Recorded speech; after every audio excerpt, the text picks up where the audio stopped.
Nah, ini perintah. Ada yang kedua, sifatnya berbentuk larangan. Apa namanya? Larangan. Ini tenang, ini sukses, ini bahagia. Jadi ada yang sifatnya larangan. Pertama, kata Allah, tinggalkan zina. Di surat Cahaya. Fokus. Cara berpikirnya begini. Perhatikan cara berpikirnya. Ini kebanyakan orang cuma baca. Tapi formulasinya nggak dipahami.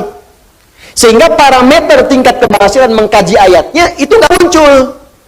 Cuma jadi pengetahuan tersimpan di pikiran kita, amalnya nggak ada. Di bacaan Nur, zina masih terus saja dikerjakan. Zina mata, zina telinga, zina lisan. Ya, bacaan Nur, ada yang korupsi, ada yang mencuri, ya, ada yang menipu, ada yang nyogok. Padahal ayat itu jelas. Maka dari itu, lihat perbandingan terbaliknya. Orang mengerjakan perintah akan meraih ini. Orang meninggalkan larangan, maka ini akan cenderung terjaga. Hatinya tenang, kesuksesan mudah didapat, kebahagiaan mudah diraih. Ketika yang dilarang dikerjakan, maka akan berdampak kepada jaminan yang tadi disebutkan. Zina, ketika zina dikerjakan, maka cenderung membuat hati tidak tenang. Makanya orang yang berzina nggak pernah tenang. Makanya zina dalam bahasa Arab, secara bahasa, az-zina, zina fil lughati asy-syu'ur bid-dhiq. Makna zina secara bahasa yang pertama adalah perasaan yang sempit dalam jiwa. Zina itu bisa ditulis dengan dua cara.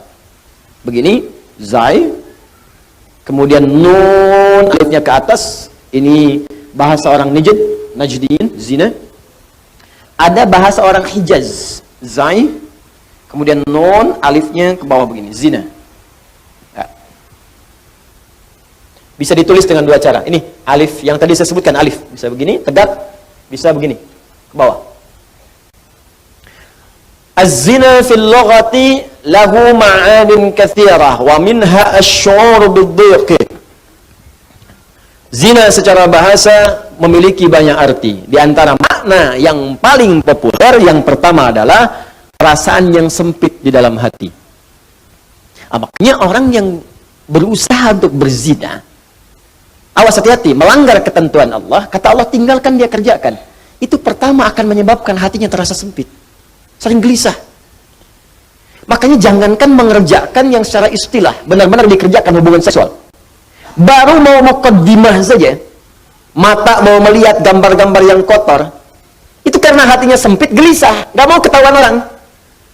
Ya, sembunyi-sembunyi, bawah meja, ya, masuk ke kamar sendirian, nggak mau orang lihat.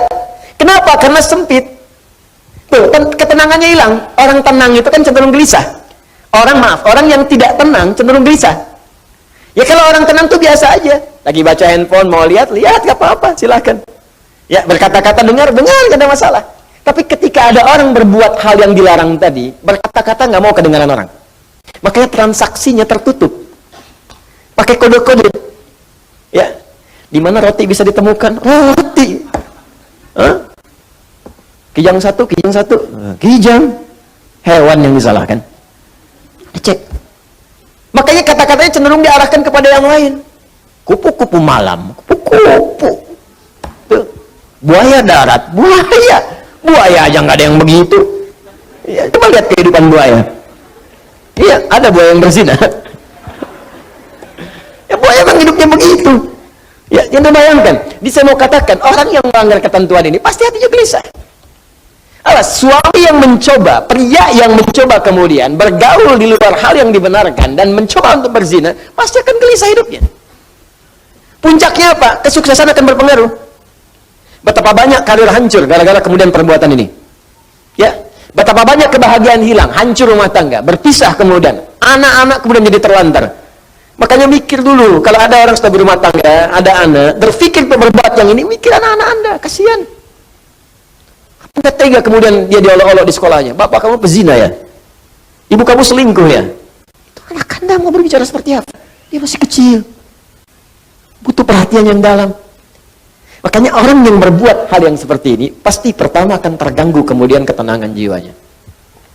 Kesuksesannya akan berpengaruh. Kebahagiaannya akan sirna. Dan yang paling dahsyat adalah, biasanya, ini akan fatal, berpengaruh kepada kecerdasan dan yang lainnya. Ya, bisa kecerdasan kepada otaknya, intelektual, bisa kecerdasan pada emosinya, Banyak kok Ustaz, orang yang zina pintar otaknya, tapi emosinya tidak ada. Untuk apa pintar otaknya kemudian emosi tidak terkendali? Banyak orang tak mampu mengendalikan emosinya sehingga kepintarannya menghasilkan mafsadat yang lebih luas lagi. Pintar bikin senjata digunakan untuk bunuh orang. Pintar pakai teknologi digunakan untuk menipu orang lain, merusak dan sebagainya. Maka apa manfaat dari kepintarannya? Tidak ada.